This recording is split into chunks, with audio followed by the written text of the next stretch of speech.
স্বাগতম জনাইছো prime debate আৰু আজি এটা ইতিবাচক বিষয় লৈ আলোচনা আৰম্ভ কৰিব বিচাৰিছো অসম চৰকাৰে আত্মনিৰ্ভৰ যি আঁচনি এই আঁচনিৰ অধীনত আজি বিত্তীয় অৰ্থনৈতিক সাহায্য যি আছিল সেই আঁচনি আজি মুকলি কৰিছে 25000 লোকক পইচা দিবলৈ বিচাৰিছে আৰু 2 লাখ টকা মুঠতে দিব তাৰে আজি প্ৰথম কিস্তি দিছে তেওঁলোকৰ 3 দিনীয়া এক কৰ্মশালা হ'ব প্ৰশিক্ষণ হ'ব তাৰ পাছত তেওঁলোকক বাকি ধন তেওঁলোকে কামত কেনেকৈ খটায় সেই অনুসৰি প্ৰদান কৰিব কোৱা হৈছে যে 25000 কৈ অধিক লোকক দিবলৈ চৰকাৰে চেষ্টা কৰিছে আৰু আমাৰ লোকসকল বিভিন্ন যুৱক যুৱতীসকল আহিছে দলে বলে বিভিন্ন কাম কৰিছে কোনোবাই সিলাই মেচিন কিনাৰ পৰা আৰম্ভ কৰি আচাৰ বনোৱা কামটোকে অকমান ডাঙৰ পৰিখৰত কৰিবলৈ চেষ্টা কৰাৰ পৰা আৰম্ভ কৰি নানান পৰিকল্পনা লৈ আহিছে আৰু ই অসমত মেক ইন আসাম অসমতে নিৰ্মাণ কৰা বা থলুৱা বস্তু থলুৱা সামগ্ৰী এটা ব্যৱসায় কৰা এটা নতুন পথ মুকলি কৰিব এনে সম্ভাৱনা দেখিবলৈ পোৱা গৈছে আৰু চৰকাৰেও আশা কৰিছে যে হ'ব এতিয়া প্ৰশ্ন কেইবাটাও হয় যে আমাৰ মানুহে আকৌ পইচাটো পাই বাইক কিনিবগে নেকি ভাল মোবাইল এটা কিনি বাদ দিব নেকি ব্যৱসায়টো কেনেকৈ কৰিব আৰু এনে ধৰণৰ সামগ্ৰী উৎপাদন কৰি অসমত লাভজনকভাৱে ব্যৱসায় কৰি পৰিয়াল চলাই থাকিব পৰা পৰিৱেশ এটা অসমত ৰচনা হৈছে নে নাই এই বিষয়টো আমি কথা পাতিম মোৰ সৈতে অতিথিসকল আছে ডক্টৰ জয়নাথ কুমাৰ ডাঙৰীয়া স্বাগতম জনাইছো আপোনাক অসম গণ পৰিষদৰ জ্যেষ্ঠ নেতা প্ৰাক্তন মন্ত্ৰী মোৰ সৈতে অজয় ৰয় ডাঙৰীয়া আছে স্বাগতম জনাইছো আপোনাকো মোৰ সৈতে সংযুক্ত হৈ আছে মোৰ সৈতে এটুৱা মুণ্ডা ডাঙৰীয়া সংযুক্ত হৈছে এটুৱা মুণ্ডা ডাঙৰীয়া আপোনাকো স্বাগতম জনাইছো আৰু জ্ঞানেন বৰ্মন ডাঙৰীয়া আছে বিশ্লেষক স্বাগতম জনাইছো আৰু মই অজয় ৰায় ডাঙৰীয়া ওচৰলৈ আহিছো অজয় কুমাৰ ৰায় ডাঙৰীয়া শুনাত ভাল এটা কথা ঠিক যে চৰকাৰে পইচা দিছে নিবনুৱাক 25000 সংখ্যাটো একেবাৰে কমো নহয় ডাঙৰ সংখ্যা আৰু এনে ধৰণে দিছে কিন্তু উদ্যোগ বাণিজ্যৰ এতিয়া আমি কিমান কৰিব পাৰো কেনে আশা কৰিছে আপোনালোকে প্ৰথম কথা হৈছে আমাৰ চৰকাৰখনে যি প্ৰতিজ্ঞাবদ্ধ আছিল যে যোৱা নিৰ্বাচনত আমাৰ মুখ্যমন্ত্ৰী ডাঙৰীয়াই ৰাইজৰ হকে এটা যেতিয়া ৰাইজৰ হকত বাৰ্তা প্ৰদান কৰিছিলে তেওঁ কৈছিলে যে অসমখনক নিবনুৱা মুক্ত কৰিব আৰু সেই নিবনুৱাসকলক ধীৰে ধীৰে 1 লাখ চাকৰি দিয়াৰ বিপৰীতেও আজিৰ দিনটো অসমৰ কাৰণে এটা বিশেষ দিন উল্লেখযোগ্য দিন কাৰণ অসমত যিসকল নিবনুৱা যুৱক যুৱতীয়ে চাকৰি নকৰো বুলি ভাবিছে বা ভৱিষ্যতলৈ চাকৰি পোৱাৰ আগত তেওঁলোকে কিবা এটা কৰিম বুলি ভাবিছে তেনে ক্ষেত্ৰত মুখ্যমন্ত্ৰীয়ে তেওঁলোকক সহায় আগবঢ়াইছে আজি আমি 25200 প্ৰায় 38 গৰাকী আমাৰ হিতাধিকাৰীক আমি এই মুখ্যমন্ত্ৰী যি ট্ৰিপল এ এই আঁচনিৰ জৰিয়তে আমি 2 লাখ টকাৰ যেটো অনুদান আৰু 5 লাখ টকাৰ যেটো অনুদান হেতু আমি দিবলৈ শুভাৰম্ভ আজি হল আজি 75000 কে টকা তেওঁলোকৰ একাউণ্টত সোমাব চেক যোগে মুখ্যমন্ত্ৰী ডাঙৰীয়া সকলোকে দিছে আৰু সকলোৱে লৈ গৈছে তেনে ক্ষেত্ৰত অহা 10 নৱেম্বৰৰ ভিতৰত আৰু 25000 টকা তেওঁলোকক দিয়া হ'ব আৰু তাৰ পিছত এই যে আমাৰ যিসকলক কৰ্মসংস্থান দিয়াৰ ব্যৱস্থা কৰিছে তেওঁলোকৰ এগেইনষ্টটো এজনকে তেওঁলোকক চোৱাচিতা কৰাৰ কাৰণেও তেনেকুৱা এজন সুদক্ষ ব্যক্তিক ৰখা হৈছে তেওঁলোকে ৰিপৰ্ট কৰিব যে তেওঁলোকে যি কামৰ কাৰণে লৈছে সেই কামবোৰ সম্পূৰ্ণ কৰিব পাৰিলে না নাই বা চোৱাচিতা কৰাৰ লোকজন কোন হ'ব চৰকাৰী বিভাগৰ বিষয়ে এনে সাধাৰণভাৱে আপোনালোকে নিযুক্ত কৰিব এটো নিশ্চয়কৈ এজন নিযুক্ত দিয়া হ'ব কাৰণ হেতু মুখ্যমন্ত্ৰী ডাঙৰীয়াক বা আমাৰ মন্ত্ৰী বিমল বৰা ডাঙৰীয়াক ৰিপৰ্ট কৰিব কাৰণ ৰিপৰ্ট এই কাৰণে কৰিব সেই কাম সেই টকাখিনি লৈ তেওঁলোকে আসলতে সঠিক ব্যৱহাৰ কৰিছে না নাই বা যেটো আসলতে মুখ্যমন্ত্ৰী ডাঙৰীয়াৰ যেটো সপোন হেতু বাস্তৱ পূৰণ কৰাৰ কাৰণে বা নিবনুৱা যিসকলে ব্যক্তি আছে তেওঁলোকে আসলতে যেটো উদ্দেশ্যতে এই টকাখিনি লৈছে সেই টকাখিনি সফল ৰূপ দিব পাৰিছে না নাই হেতুৰ চোৱাচিতা কৰাৰ কাৰণে এই ব্যক্তিজনক মুখ্যমন্ত্ৰী ডাঙৰীয়া বা আমাৰ বিমল বৰা ডাঙৰীয়াক অৱগত কৰাৰ কাৰণে এই ব্যক্তিজনক ৰখা হ'ব আৰু ইয়াৰ পিছত যি সফল হ'ব তেওঁক নিশ্চয়কৈ আৰু 1 লাখ টকা দিয়া হ'ব আৰু 5 বছৰ তেওঁলোকৰ হাতত সময় থাকিব যি 5 বছৰত তেওঁলোকে সেই টকাখিনি ধীৰে ধীৰে 50% টকা তেওঁলোকে উভতাই দিব লাগিব চৰকাৰক কিন্তু যদি কোনোবাই সদ্যহতে চাকৰি পাই যায় তৎকালীনভাৱে তেওঁলোকে চাকৰি এতে ইন্টাৰভিউ দিছে তেওঁ ট্ৰিপল এটো পাইছে কিন্তু আকৌ চাকৰিটো পালে তেতে চাকৰিটো পোৱাৰ লগে লগে তেওঁ সেই টকাখিনি ঘূৰাই দিব লাগিব কিন্তু এই ইতিমধ্যে টকাখিনি তেওঁ কৰবাত খৰচ কৰি থলে তেওঁ ঘূৰাই খৰচ কৰাৰ কাৰণেই টকাখিনি দিয়া হোৱা নাই তেওঁলোকক ভৱিষ্যত চলাৰ পথত যাতে তেওঁলোকে নিজকে নাই মই ধৰিলো যে এখন দোকান এখন খুলিলে ব্যৱসায় এটা কৰিলে তাৰ পিছত পইচানো কৰপৰা ঘূৰাই না পইচাটো তেওঁ চাকৰি পালে পইচাটো ঘূৰাই দিবই পাৰিব সেই ব্যৱস্থাখিনি চাকৰি পালে তেওঁ নিশ্চয়কৈ পাব আৰু চৰকাৰে সেই সময়টো তেওঁক নিশ্চয়কৈ দিব আৰু সেই সময়টো লৈ তেওঁ টকাখিনি ঘূৰাই দিব পাৰিব যিজনে চাকৰি এটা পাব সেইজনে টকাখিনি ঘূৰাই দিয়াৰ ব্যৱস্থাটো নিশ্চয়কৈ থাকিব তাৰ কাৰণে কোনেও আপত্তি কৰা নাই আৰু নকৰে আজি মই নিজেও সেই সভাখনত আছিলোঁ যথেষ্ট যুৱ প্ৰজন্মই সঁহাৰি আমাৰ এই চৰকাৰখনক দিছে মুখ্যমন্ত্ৰী ডাঙৰীয়াক ধন্যবাদ দিছে আৰু আমিও এজ এ বিধায়ক হিচাপে অসমৰ নাগৰিক হিচাপে অসমখনক আৰ্থিকভাৱে স্বাৱলম্বী কৰাৰ কাৰণে মুখ্যমন্ত্ৰী ডাঙৰীয়াৰ যি সপোন যে 5 ৰাজ্যৰ ভিতৰত ভাৰতবৰ্ষক এখন সুদক্ষ ৰাজ্য বনোৱাৰ কাৰণে বিশেষকৈ অৰ্থনৈতিকভাৱে শৈক্ষিকভাৱে সামাজিকভাৱে সাংস্কৃতিকভাৱে একেবাৰে আগুৱাই লৈ 5 ৰাজ্যৰ ভিতৰত এটা শ্ৰেষ্ঠ ৰাজ্য বনোৱাৰ কাৰণে যি সপোন এই বাস্তৱ ৰূপ আমি সকলোৱে দেখিছোঁ আৰু তাৰ সহযোগ অসমবাসীয়ে নিশ্চয় কৰিছে আৰু যুৱ প্ৰজন্মই বিশেষকৈ আজি মই দেখিবলৈ পাইছোঁ যে যুৱ প্ৰজন্মই মুখ্যমন্ত্ৰীক কেনেদৰে ধন্যবাদ বা কৃতজ্ঞতা জনাইছে এই কথাটো আমি উপলব্ধি কৰিব পাৰিছোঁ আৰু এটা কথা আমি ক্লিয়াৰ যে অসমৰ মুখ্যমন্ত্ৰী ডাঙৰীয়াই 1 লাখ চাকৰি দিব বুলি কৈছে 1 লাখ চাকৰি দিলেই বা দিয়াৰ পিছতো নিবনুৱা সমস্যা যেহেতু সমাধান হোৱা নাই সেইকাৰণে এই ব্যৱস্থা লৈছে অকল চাকৰিৰ ওপৰত কোনো এজন ব্যক্তিয়ে যে নিৰ্ভৰ কৰিব তেনেকুৱা নহয় তেওঁ যেন সুদক্ষ ব্যৱসায়ী হ'ব পাৰে বা উদ্যোগপতি হ'ব পাৰে যেনে ক্ষেত্ৰত তেওঁ নিজে নহয় তাৰ পিছতো নিজে তাৰ লগে লগে তেওঁৰ লগৰ আশে পাশে থকা ল'ৰা ছোৱালীক কৰ্মসংস্থান দিব পাৰে তেনেকুৱা ব্যৱস্থা মুখ্যমন্ত্ৰী কৰাৰ কাৰণে মুখ্যমন্ত্ৰীক মই এজ এ বিধায়ক হিচাপে অসমৰ নাগৰিক হিচাপে ধন্যবাদ আৰু কৃতজ্ঞতা জনাইছোঁ জয়নাথ শৰ্মা ডাঙৰীয়া শুনিবলৈ বৰ ভাল মানে কিছুমান কথা ভাল বহু দিনৰ পৰা জয়নাথ শৰ্মা ডাঙৰীয়া মন্ত্ৰী আছিল গতিকে জানিব যে খাদী উদ্যোগ যি উন্নয়ন পৰিষদ আছে KVIC আছিল DIC বোৰে বহু দিনৰ পৰা ব্যৱসায় বাণিজ্য কৰিবৰ কাৰণে লোন দি আছে আমি এটা হিচাপ কৰিবলৈ চাইছিলোঁ যে হোমৱৰ্ক কৰিব চেষ্টা কৰিছিলোঁ যে অসমত কিমানমান মানুহে KVIC আৰু ইণ্ডাষ্ট্ৰী ইত্যাদিৰ পালে সেই সংখ্যাটো ইমান ডাঙৰ যে দোকান বজাৰ ভৰি থাকিব লাগিছিল কিন্তু ভৰি থাকাও নাই কেতিয়াবা পইচা দিলেও কামটো নহ'ব পাৰে নিচিনা লাগে কথাটো হৈছে প্ৰথমতে মই এই গোটেই স্কিমটো বা আঁচনিটো মানে স্বাগতম জনাইছোঁ ভাল চৰকাৰৰ উৎসাহটো ভাল এতিয়া বেয়া হ'লে আমি পাব্লিকলৈহে দুখ দিম চৰকাৰক দিয়াতকৈ হ'ব এতিয়া ইয়াৰ আগত প্ৰেচিডেণ্ট মাষ্ট বি ফলোড আগতে হৈ যোৱা ঘটনাবোৰ অলপমান অনুসৰণ কৰি চাব লাগিব ইয়াৰ আগতে PMRGI মানে PMRY জৰিয়তে প্ৰধানমন্ত্ৰী ৰোজগাৰ যোজনাৰ জৰিয়তে 1 লাখ টকাকৈ অসমৰ সকলো DIC-বোৰে মানে কিছুমান ল'ৰাক চিলেক্ট কৰি দিছিল আৰু তেওঁলোকে গৈ বেছিভাগে আপুনি যিটো আৰম্ভ কৰিছে যে মটৰচাইকেল কিনিলে এতিয়া এই ঘটনাটো হ'ব পালে কেনেকৈ ইয়াৰ প্ৰথম কথাটো হ'ল কি চিলেকশ্যন অফ দি বেনিফিচিয়াৰী তাত কেৰো নাছিলে পিছত গৈ পইচাখিনি কেনেকৈ ব্যৱহাৰ হৈছে কি হৈছে তাৰ ফ'ল' আপ একশ্যনটোৰ কাৰণে ছুপাৰভিজনৰ কোনো ব্যৱস্থা নাছিলে এতিয়া এই দুটা বিষয় যদি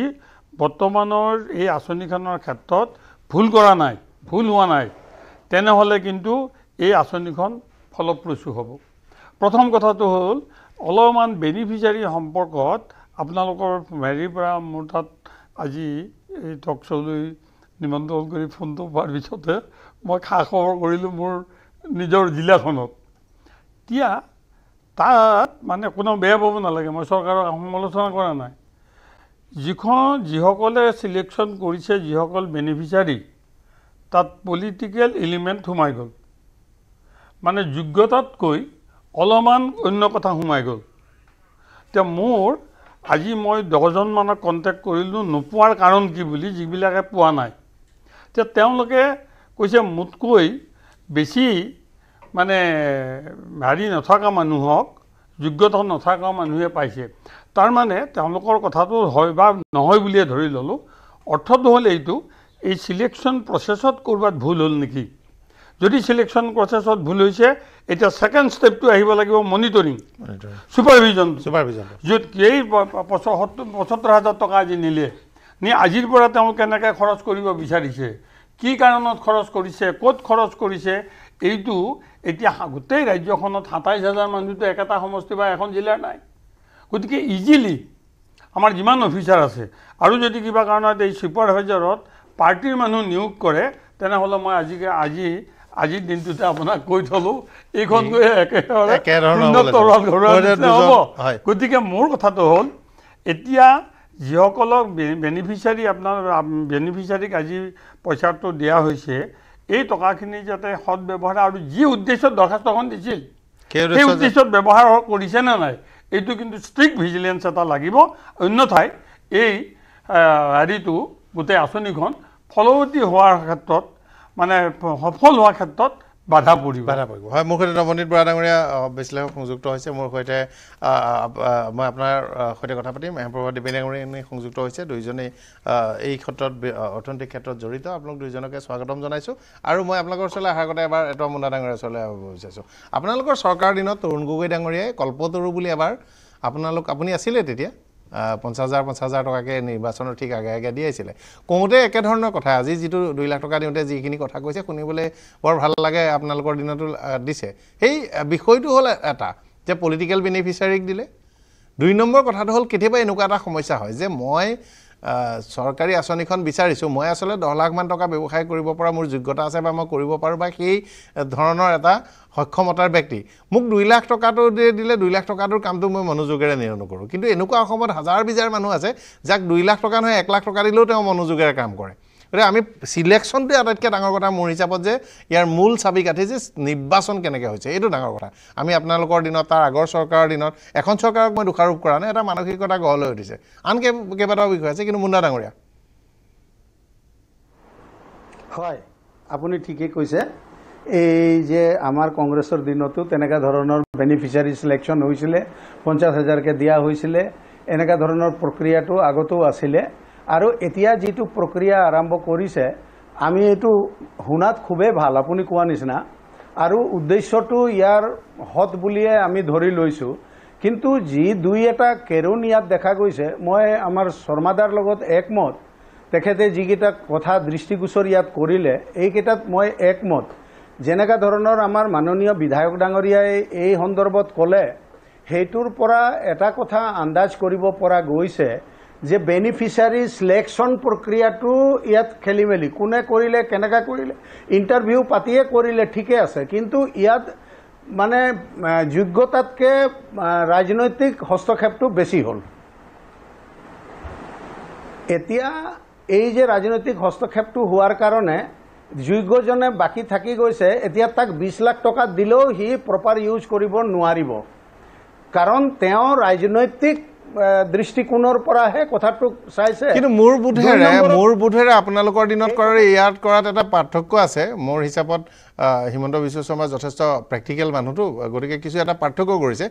মই জনাত তেওঁ এটা প্ৰজেক্ট বিচাৰিছে। প্ৰজেক্টটো ভাইবিলিটি ফিজিবিলিটি সকলো কথা চাই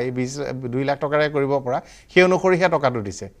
মোৰ হিচাপত মানে পলিটিকেল পাৰ্টি মানুহক ক'ৰবাত বহাই ইণ্টাৰভিউ কৰাৰ নামত দিয়া নাই। এটা প্ৰজেক্ট আছে আৰু প্ৰজেক্টটো মই জনাত ইণ্ডাষ্ট্ৰী বিভাগৰ উদ্যোগ বাণিজ্য বিভাগৰ এটা যথাযোগ্য বিষয়াৰ সৈতে পুনৰীক্ষণ কৰোৱাইছে মই জনাত।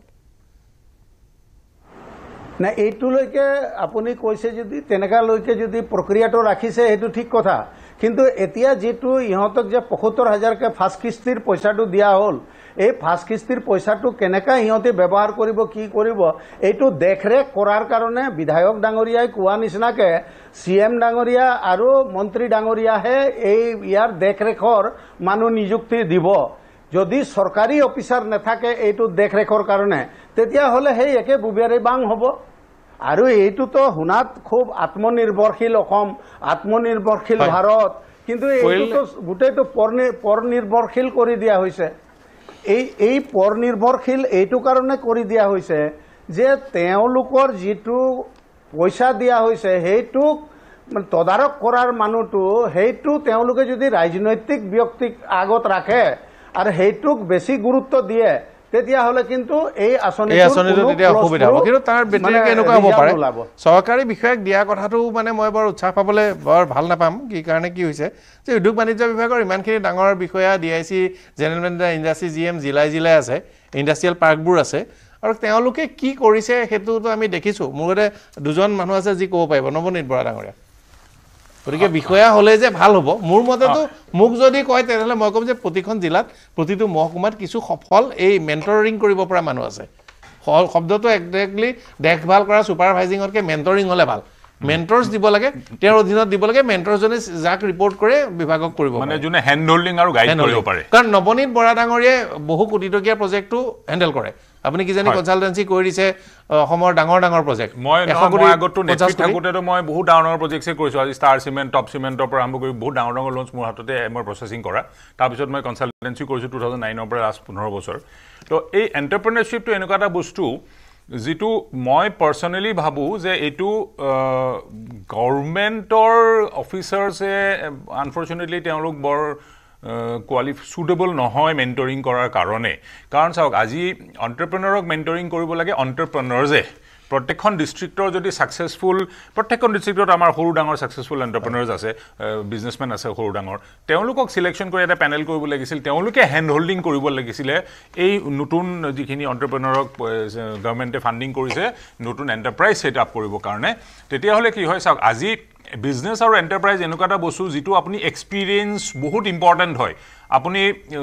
টেবুলখনৰ সিটো ছাইডত বহি পেলাই অকল গভৰ্ণমেণ্ট আঁচনি পুছ কৰি থাকি পেলাই আপুনি কেতিয়াও এণ্টাৰপ্ৰেনাৰ নিজে বনিব নোৱাৰে আৰু নিজে যদি আপোনাৰ এণ্টাৰপ্ৰেনাৰেল স্কিল নাথাকে আপুনি বেলেগক কি মেণ্টৰিং কৰিব তাতকৈ আপোনাৰ ডিষ্ট্ৰিক্ট ৱাইজ এটা পেনেল বনাব লাগিছিলে মেবি 4-5জন এক্সপাৰ্টছৰ ছাকচেছফুল এণ্টাৰপ্ৰেনাৰ্ছৰ আৰু তেওঁলোকে ডেফিনেটলি খুব ভাল পালে হয় এটা প্ৰেষ্টিজিয়াছ পজিশ্যনো হয় যে নতুন এণ্টাৰপ্ৰেনাৰখিনিক তেওঁলোকে হেণ্ড হোল্ডিং আৰু গাইডেঞ্চ কৰক বিজনেছ কেনেকৈ কৰিব লাগে ছাকচেছফুল ইউনিটটো চলাব লাগে প্ৰব্লেম হ'লে তেওঁলোকেহে গাইড কৰিব পাৰিব ৰিয়েল ৱৰ্ল্ডত প্ৰব্লেমটো কেনেকৈ ছল্ভ কৰিব পাৰে ৰাদাৰ দেন গভৰ্ণমেণ্ট অফিচাৰ্ছ তো গভৰ্ণমেণ্ট অফিচাৰ্ছে নিজৰ পলিচিজখিনি তেওঁলোকে ভালকৈ জানে কিন্তু এণ্টাৰপ্ৰেনাৰ এজনৰ এক্সপিৰিয়েঞ্চো তেওঁলোকৰ কেতিয়াও নাথাকে তো সেইকাৰণে এণ্টাৰপ্ৰাইজখিনিক এতিয়াও সময় আছে তেনেকুৱা ছাকচেছফুল এণ্টাৰপ্ৰেনাৰ্ছৰ ডিষ্ট্ৰিক্ট ৱাইজ এটা পেনেল বনাব লাগে প্ৰত্যেকটো ডিষ্ট্ৰিক্টৰ কাৰণে তেওঁলোকে সেই ডিষ্ট্ৰিক্টৰ এণ্টাৰপ্ৰেনাৰখিনিক তেওঁলোকে হেণ্ড হোল্ডিং কৰিব লাগে গাইডেঞ্চ কৰিব লাগে তেতিয়া ছাকচেছ হোৱাৰ পচিবিলিটি মাল্টি লেয়াৰ হ'ব লাগে মাল্টি ষ্টৰ মানে আপোনাৰ বিভিন্ন ধৰণৰ ডিচিপ্লিনছৰ থাকিব লাগিব কৰিব পাৰে জিলাত ওপৰত এখন ষ্টেট কমিটি ৰাখিব লাগে ডেফিনেটলি এণ্টাৰপ্ৰেনাৰ্ছৰ কমিটি হ'ব লাগে কাৰণ তেওঁলোকে নিজেই ষ্ট্ৰাগল কৰি ছাকচেছফুল হৈছেতো তেওঁলোকতকৈ ভালকৈ কোনেও নাজানে এটা বিজনেছ ছাকচেছফুলি গঢ়ি উঠিবৰ কাৰণে কি কৰিব লাগে আমাৰ বাইদেউহঁতে তেওঁলোকে কিমান ছাকচেছফুলি নিজে ষ্ট্ৰাগল কৰিছে হয় নহয় বাইদেউ কওক গতিকে ছাকচেছফুল এণ্টাৰপ্ৰেনাৰ্ছৰ পেনেল বনাব লাগে ৰাদাৰ দেন গভৰ্ণমেণ্ট অফিচাৰ্ছে পলিচি কৰিব পাৰে তাতকৈ আগত তেওঁলোকে একো গাইড কৰিব নোৱাৰে হয় মোৰ বোধেতো আপুনি চৰকাৰী একো সহায় নোহোৱাকৈ ইমান দিনলৈকে কাম কৰি আছে আৰু ডাঙৰ উদ্যোগ স্থাপন কৰিছে মই সকলোৰে উদ্ধত গৈ মানে এটা কথা ক'ব বিচাৰিছোঁ যিখিনি টকা দিয়া হৈছে এমাউণ্টটো সেইটো কোৱান্টিটিত দিয়া হৈছে বহুত মানুহে পাব আপুনি মই ভাবোঁ অসমৰ নিচিনা জাগাত খিলঞ্জীয়াক যদি চৰকাৰে আত্মনিৰ্ভৰশীল কৰিব বিচাৰিছে এই 3 লাখ টকা 3টা কিস্তিত দি পেলাই সেইটো এমাউণ্টটো বহুত প্ৰেষ্টিজিয়াছেই হোৱা নাই বুলি মই ভাবোঁ চৰকাৰে কম ডিষ্ট্ৰিক্টত কম এণ্টাৰপ্ৰেনাৰ চিলেক্ট কৰি কমচে কম এমাউণ্টটো অলপমান বেছি কৰি পেলাই ছাবচিডিটো বেছি কৰি পেলাই এখন চলিড স্কিমে দি পেলাই আগবাঢ়িব লাগিছিলে বা চৰকাৰে নিজে স্কিমখিনি আইডেণ্টিফাই কৰি ল'ব লাগিছিলে কাৰণ স্কিমৰ ক্ষেত্ৰতে দেখা গৈছে কিয়নো স্কিম দি পেলাই যি পইচা চৰকাৰৰ পৰা লৈছে সেইটো গোটেইটো PMGY হেৰিত ফেল মাৰিছে টোটেলি ফেল মাৰিছে গতিকে এইটো চৰকাৰে এণ্টাৰপ্ৰেনাৰক হেৰি কি বুলি কয় স্কিমখন চিলেক্ট কৰিব নিদি 5 লাখ টকা বা 10 লাখ টকাৰ এখন স্কিম বনাব লাগিছিলে আৰু সেই স্কিম কিয়নো চৰকাৰৰ ওচৰত বিষয়াৰ অভাৱ নাই নহয় চৰকাৰৰ ওচৰত কোনো ধৰণৰ হেৰিৰ অভাৱ নাই সা সৰঞ্জামৰ চৰকাৰ এটা সলিড ডিপাৰ্টমেণ্ট আছে সেই ডিপাৰ্টমেণ্টৰ বিষয়বিলাকক 10টা বা 12টা যিটো নেকি আমাৰ পুৰা ডাটা কালেক্ট কৰি পেলাই গোটেই ডিষ্ট্ৰিক্টখনৰ আৰু দেশখনৰ কোনটো কোনটো জাগাত কি কি এণ্টাৰপ্ৰাইজ বহিব পাৰে সেই কালেক্ট কৰি পেলাই এখন পলিচি বনাব দিব লাগিছিল আৰু সেই পলিচিৰ আণ্ডাৰত এণ্টাৰপ্ৰিনাৰক ইণ্টাৰভিউ লৈ পেলাই সেই এণ্টাৰপ্ৰিনাৰক সেই ইনভেষ্টমেণ্টটো কৰিব লাগিছিল তেতিয়াহে মই ভাবোঁ এইটো ছাকচেছফুল হ'লে হয় এটা কথা চুই গৈছে মেক ইন আছাম গোটেই প্ৰকল্পৰ লগত এখন ডিষ্ট্ৰিক্ট মানে এটা এলেকা ছিংগুল প্ৰজেক্ট আছে চাব প্ৰজেক্ট কিজানি এটা পেটাৰ্ণত দিছে মোৰ লাগি আছে পেটাৰ্ণত প্ৰজেক্ট দিলেও কিন্তু 2 লাখ টকাটো কম সেই 2 লাখ টকাটো দি আজিৰ দিনত 2 লাখ টকা দি মানে কি ক'ম আৰু 2 লাখ টকা দি একোৱে নহয় অটো এখনো চলাব নোৱাৰে মানুহে 2 লাখ টকাত এখন অটো কিনিব পাৰে জানো আজিৰ দিনত কওকচোন কেনেকৈ এইটোক এণ্টাৰপ্ৰেনাৰ বুলি ক'ব কেনেকৈ এইটো মই কোনো বিৰোধী কথা কোৱা নাই মই আজি 22 বছৰ এগৰাকী মহিলা হৈ পেলাই উদ্যোগ জগতৰ লগত জড়িত হৈ পেলাই মই শুনি পেলাই বেয়া পাইছোঁ আত্মনিৰ্ভৰশীল হ'বলৈ খিলঞ্জীয়াক কি 2 লাখ টকা দি আত্মনিৰ্ভৰশীল হ'ব পাৰিব সেই এমাউণ্টটো বেছি হ'ব লাগিছিল কমেই মানুহক তেওঁলোকৰ আণ্ডাৰত মানুহ এপইণ্টমেণ্ট দিব নহয় তেওঁলোকে এটা মানে সৃষ্টি কৰিব তেওঁলোকে মানুহৰ কৰ্মসংস্থানৰ সৃষ্টি কৰিব গতিকে তেওঁলোকে 2 লাখ টকাটো মই নাভাবো বা 3 লাখ টকাটো তেওঁলোকে ঘূৰাই দিব পাৰিব কোনো এনেকুৱা বিজনেছ মই জানাত এতিয়ালৈকে এনেকুৱা হোৱা নাই তামোল পানৰ দোকান এখন দিলেও হেবু আপুনি কওকচোন বৰা ডাঙৰে আপুনি এই ক্ষেত্ৰত বহুত অভিজ্ঞ আপুনি কনসালটেন্ট হয় আপুনিও মোৰ নিচিনাকে ষ্ট্ৰাগল কৰি এই জায়গাটোত আছে আপুনি ইমান সূক্ষ্মভাৱে চাইছে আপুনি কওকচোন 3 লাখ টকা দিবলে তামোল পানৰ দোকান এখন দিব পাৰিব জানো আৰু সেই পইচাটো বেংকত ঘূৰাব পাৰিব জানো বা তাৰ লগত যদি আৰু 3 লাখ টকাও জয়েন কৰি পেলাই 6 লাখ টকাৰ কৰি তেতিয়াও কৰিবলৈ টান আছে মানে 2 লাখ এতিয়া 2 লাখ টকা দিছে তো 1 লাখ আৰু 1 লাখ লোন দিছে 1 লাখ আৰু 1 লাখ লোন দিছে তাৰ পিছত প্ৰথমে 1 লাখ টকা দিব তাৰ পিছত প্ৰগ্ৰেছ আইবলে দিব তেওঁলোকে হেতুক ডফটেল কৰিছে মুদ্ৰা স্কিমৰ লগত মুদ্ৰা 10 লাখ টকা লৈকে যাব পাৰে সো গটিকে 2 লাখ টকাটো যদি তেওঁলোকে নিজৰ কন্ট্ৰিবিউশন হিচাপে কৰি পেলাইছে এটুক ডফটেলিং কৰি যদি আপুনি মুদ্ৰা লৈকে লৈ যায় আৰু মুদ্ৰাটো গভৰ্ণমেন্টৰ বহুত প্ৰেছাৰ আছে সেন্ট্ৰেল গভৰ্ণমেন্টৰ লোন দিবলৈ বেংক বিলাক ওপৰৰ বেংকে বিচাৰি থাকে ভাল এন্টাৰপ্ৰেনৰ সো হেতুক মই পাৰ্সোনালি ভাবো যে 2 লাখ টকা যদি ওন কন্ট্ৰিবিউশন হিসাবে ধৰা যায় তো আৰু 8 লাখ টকা মুদ্ৰাৰ পৰা লোন পাব পাৰে কিন্তু এই 2 লাখ টকা 1 লাখ টকা লোন আছে ঠিক আছে মুদ্ৰাৰ পৰা মই আপোনাৰ চলাইছো আকৌ এবাৰ মোৰ এজন অতিথি আছে ডক্টৰ জ্ঞানেন বৰ্মন ডাঙৰীয়া হয় আসলে মই ভাবো আপোনাৰ এটা স্বনিৰ্ভৰ অৰ্থনীতি গঢ় দিয়াৰ ক্ষেত্ৰত এটা বিগিনিং হিচাপে চৰকাৰে এক সঠিক এটা ব্যৱস্থা কাৰ্য ব্যৱস্থা গ্ৰহণ কৰিছে আৰু চৰকাৰে আপুনি উনুকিৱাৰ নিচিনাকে সেই প্ৰজেক্টবোৰ চাই চিতি পেলাই দিছে যাতে প্ৰডাক্টিভ এটা ইনভেষ্টমেন্ট হয় সেইটো এটা গুৰুত্বপূৰ্ণ কথা কিন্তু হয় চ্যালেঞ্জেস বিভিন্ন প্ৰকাৰৰ চ্যালেঞ্জেস আমাৰ আছে ক্যাপিটাল আমাৰ মূলধন গঠনৰ ক্ষেত্ৰত যথেষ্ট চ্যালেঞ্জ আছে সেইবোৰ চাব লাগিব এতিয়া আমাৰ ক্ষুদ্ৰ ব্যৱসায় বিলাকে অনলাইন বিজনেছৰ পৰা প্ৰত্যাহ্বান পাই আছে সেই প্ৰত্যাহ্বানবোৰ চাব লাগিব আৰু চ্যালেঞ্জবোৰ ফেস কৰাৰ ক্ষেত্ৰত চৰকাৰে মই ভাবো পলিসি মেকিং যিটো পৰ্যায় তাত আমাক সাপোৰ্টিভ এটা সিস্টেম নিশ্চিতভাৱে লাগিব আৰু কেনেকুৱা চ্যালেঞ্জ ফেস কৰি আছে মই গ্ৰাউণ্ড জিৰোৰ পৰা আপোনাক কেইটামান এক্সাম্পল দিব পাৰো আমাৰ সৰ্থেবাৰী আমাৰ কাহাৰ শিল্পৰ কাৰণে বিখ্যাত আজি মই তাত গৈছিলো নিজে আৰু গৈ দেখিছো তাত যেটো আঙাৰ তেওঁলোকে কিনিছিলে আঙাৰটো আগতে 50 টকাত কিনিছিলে এতিয়া 700 টকা হৈছে আঙাৰটোৰ দাম অৰ্থাৎ প্ৰত্যাহ্বান আহিছে এতিয়া প্ৰডাকচন কষ্ট বাঢ়ি গৈছে আৰু বাহিৰৰ পৰা ইণ্ডাষ্ট্ৰি আহিছে কম মূল্যত তেওঁলোকে কাহাৰ বাচন প্ৰস্তুত কৰিছে যাৰ ফলত থলুৱা ব্যৱসায়খিনি ক্ষুদ্ৰ ব্যৱসায়খিনি তীব্ৰ প্ৰত্যাহ্বান সন্মুখীন হৈছে আজি এনেকুৱা কিছুমান অঞ্চল আছে য'ত মৎস্য উৎপাদন কৰে বৰি টাপা বৰবিলা আদি ঠাইত নলবাৰী জিলা দেখিছো তাত আপোনাৰ মাছ যুগে যুগে মাছ উৎপাদন কৰি আছে বিল আছে তাত কাপলা বিল আছে বিভিন্ন বিল আছে আপোনাৰ বৰবিলা বিল আছে কিন্তু দেখা পোৱা গৈছে তাত আজিলৈকে হেডসাৰী এটা নাই হেডসাৰী মানে মাছৰ পোনা উৎপাদন কৰা কেন্দ্ৰ গৰে ইনভেষ্টমেন্ট বিলাক যদি এনেকুৱা ক্ষেত্ৰত হয় যে হেডসাৰী নিৰ্মাণৰ ক্ষেত্ৰত যদি ইনভেষ্টমেন্ট বিলাক হয় আজি আপোনাৰ বনহৰি নিৰ্মাণৰ ক্ষেত্ৰত আমাৰ নলবাৰীৰ কুলবিল লোকেলাইজ কৰিব লাগিব ইকনমিটো আমি তাত বিখ্যাত সেইটো যদি ফেসিলিটেট কৰা হয় গৰে পলিসি মেকিং লেভেলত এক্সপাৰ্ট আনি পেলাই সেই ফিল্ড সাৰ্ভে কৰি পেলাই কেনেকুৱা ক্ষেত্ৰত নিয়োগ কৰিলে তাৰ পৰা ৰিটাৰ্ণ আহিব সেইটো মই ভাবো চৰকাৰে সুনিশ্চিত কৰাটো প্ৰয়োজন হ'ব তাৰ কাৰণে আমাৰ নিবনুৱাখিনিক আমি ট্ৰেইন আপ কৰিব লাগিব সেই প্ৰত্যাহ্বানবোৰ আছে কিন্তু মই ভাবো যি চৰকাৰে আৰম্ভণি কৰিছে ইয়ে এক নতুন দিগন্তৰ বাট মুকলি কৰিব যদিহে সদ্ব্যৱহাৰ হয় আৰু মই আশা কৰিছো অতীতৰ ভুলৰ পৰা চৰকাৰেও শিকিব এইটো কথা এটা ষ্ট্ৰিক্ট সাৰ্ভিলেন্স ব্যৱস্থা এটা নিশ্চয় ৰাখিব লাগিব যাতে টকাখিনি সদ্ব্যৱহাৰ হয় আৰু সদ্ব্যৱহাৰ হোৱাৰ লগে লগে ইনভেষ্টমেন্টৰ ক্ষেত্ৰত মই ভাবো নতুন নতুন এজেন্সি বিলাক আছে কেন্দ্ৰীয় চৰকাৰৰ এজেন্সি আছে মুদ্ৰা লোনৰ ব্যৱস্থা আছে তেখেতসকলে কেপিটেলটো বঢ়াই যাব পাৰিব কিন্তু হয় প্ৰত্যাহ্বান আছে প্ৰত্যাহ্বানবোৰ মুখামুখি হৈ পেলাই আমি বৰ দৰকাৰী হয় বিষয়টো বৰ গুৰুত্বপূৰ্ণ এটা মই মোৰ ব্যক্তিগত অভিজ্ঞতা কওঁ আজিৰ পৰা 1.5 বছৰমানৰ আগতে গুৱাহাটীৰে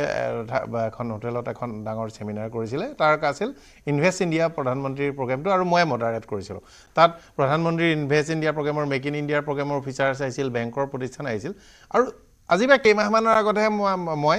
আমাৰ যেনেকৈ শাৰ্ক টেংক চাই তেনেকৈ ফিচাৰী ছেক্টৰত এখন আছিল সেইখনতো মই আছিলোঁ মই সিহঁতে 2-3টা ঠাইত মই থকাৰ পাছত এটা কথা গম পালোঁ যে এই সমগ্ৰ বিষয়টোত মেণ্টৰিঙৰ বা পইচা পাতিটো এই দুটা ক্ষেত্ৰত আটাইতকৈ ডাঙৰ আমি বিপদ ভৰিলোঁ পইচা পাতি বাংগালোৰৰ বেছিভাগ ষ্টাৰ্টআপে 5 লাখ টকা মূলধনেৰে আৰম্ভ হৈছে বৰঞ্চ আজিকালি সৰু সাইজৰ লঘু জোখৰ ষ্টাৰ্টআপত নিজৰ ফাণ্ড সিড কেপিটেল 5 লাখতকৈ বেছি হোৱাটো বেয়া বুলিহে কোৱা হয় যে তেওঁ 5 লাখ টকাৰে কামটো আৰম্ভ কৰিব তাৰ পাছত তেওঁ ফাণ্ড ৰেইজ কৰিব টকা ল'ব আৰু বঢ়াই গৈ থাকিব আৰু তাৰ বাবে দৰকাৰ হ'লে তেওঁ শ্বেয়াৰ বেচিব বা যি ধৰণে পাৰে তেনে ধৰণে তেওঁ বঢ়াই গৈ থাকিব গতিকে ফাণ্ডটোৰ বাবে কিন্তু এটা কথা হ'ল ফাইনেন্সিয়েল ডিচিপ্লিন আৰু বেংক ৰেকৰ্ডছ এইটো বৰ দৰকাৰী কথা যিটো আমাৰ অসমৰ বহুতৰে নাই আমাৰ ইয়াতে আপোনাক এটা কথা ক'ব খুজিছোঁ তাৰ ইণ্ডাষ্ট্ৰিয়েল এনভাইৰনমেণ্টটো আৰু অসমৰ এনভাইৰনমেণ্টটোৰ মাজত বহুত নাই মই অসমৰ এনভাইৰনমেণ্টৰ কথা কৈ আছোঁ তাৰমানে অসমৰ পৰা চাওক এতিয়া এটা কথা চাওক নেটফ্ৰীৰ আপুনি ৱেবছাইটত গ'লে এই মুহূৰ্তত পাব যে 80-90টা ষ্টাৰ্টআপ স্কিমত পইচা দিয়া 3 কোটি 4 কোটি টকালৈকে আছে আপুনি এবাৰ স্কিমটো চলাই দিলে গম পাব একদম চৰকাৰৰ গাতে ভুল নাই মানুহৰ গাতো ভুল আছে মই 40টা নেটফ্ৰী স্কিম আছে 40টা স্কিম মই ভেৰিফাই কৰাইছিলোঁ আমি বাতৰি কৰিছোঁ সেই কথাটোৱে মই ক'ব বিচাৰিছোঁ আপোনাক যে যোনটো জেগাত ফেল মাৰিছে এই গোটেই নেটফ্ৰীয়ে দিয়া যিখিনি নেটফ্ৰীয়ে ফাইনেন্স কৰিছে নেটফ্ৰীৰ লগত আছে সেইখিনিক যদি মনিটৰিং কৰে আৰু সেইখিনি মনিটৰিং ব্যৱস্থাটো থকাৰ পাছতো তাৰ পৰা উলিয়াব লাগিব প্ৰথম কথা আমাৰ ইয়াতে যিবিলাক আমাৰ ডাটা বেংকে নাই বহুত ক্ষেত্ৰত বহুত ডাটাই নাই সেইটো তেওঁ ক'ব যে ৰ মেটেৰিয়েলৰ ক্ষেত্ৰত বা হেৰিৰ ক্ষেত্ৰত আমি ক্ষুদ্ৰ উদ্যোগৰ হেৰিতে লাগি আছোঁ মানে ধৰক এতিয়া 2 লাখ বা 3 লাখ টকা দিলে এণ্টাৰপ্ৰাইজ এখন কৰিবলৈ গ'লে কোনটো জেগাত যাব আমাৰ ইমান অসমত জাতীয় পুঁজি গঠন কৰিব লাগে আৰু নিবনুৱাক যদি এটা লাইনলৈকে নিব লাগে তেতিয়া আপুনিতো ইমান ৰিফাইনাৰী কেইটা আছে তাতে এটা ৰিফাইনাৰী 200 প্ৰডাক্ট আছে নহয় জানো সেইবিলাকৰ লগত নাই এটা কথা ডাঙৰ আপুনি কৈ আছে লাৰ্জ ডাঙৰ উদ্যোগ জানে কিন্তু আপুনি যিটো কৈ আছে সেইটো এতিয়া টাটা আহিছে বা বেলেগ বহুত সৰু ডাঙৰ ইণ্ডাষ্ট্ৰী আহিব তাৰ লগতো সিস্টেম কনচাৰ্ন বহুত ইউনিট ডাউনষ্ট্ৰীম ইণ্ডাষ্ট্ৰী কৰিব পাৰি আহিছোঁ মই আপোনাৰ চলাইছোঁ ৰাইট ডাঙৰীয়া মই জাষ্ট এটা মোৰ সমষ্টিৰ এটা এক্সাম্পল হিচাপে আপোনালোকক দি আছোঁ যোৱা 2টা বছৰত মোৰ সমষ্টিৰ নিবনুৱাসকলে মানে কৰ্মসংস্থান বিচাৰি অসমৰ বাহিৰত বিভিন্ন ৰাজ্যত গৈছিলে আৰু তাতে গৈ পেলাই বিভিন্নভাৱে তেওঁলোকে দুৰ্ঘটনাগ্ৰস্ত হৈছিলে কোনোবাই হাত ছিঙিছিলে ভৰি ছিঙিছিলে কোনোবাই ঢুকাইছিলে তেনেকুৱা এক্সাম্পল মোৰ সমষ্টিত মই বিধায়ক হোৱাৰ পিছত ভালেকেইটা মই পালোঁ আজি দুমাহ হোৱা নাই 1.5 মাহমান হৈছে এটা ডেড বডিও মই আনিলোঁ তে